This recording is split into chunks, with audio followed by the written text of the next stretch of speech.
Hello and welcome. Today we're upgrading the RAM on the Lenovo Yoga 260. The first thing you're going to need to do is grab yourself a classic Phillips head screwdriver and flip the laptop upside down. There's 8 screws on the underside.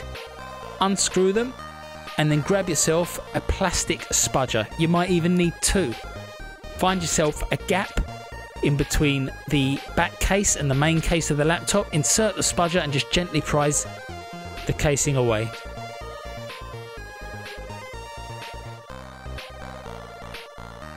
There's no wires on the underside, so you can just remove the casing.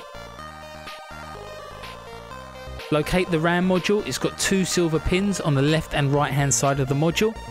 If you press them towards the outside of the laptop, the RAM module will pop up at an angle. You can just pull the RAM module out at that point. Grab your new RAM module. Check that the notch in the RAM module matches up with the notch in the motherboard. Insert it at an angle, press it downwards and the pins should just click back into place. If you're not sure, just give them a little press. And once that's done, you can replace the underside casing and the 8 screws. Alright, that's about it for now. I know this video just changed your life, so please in return share, subscribe and all that fun stuff. Catch you next time.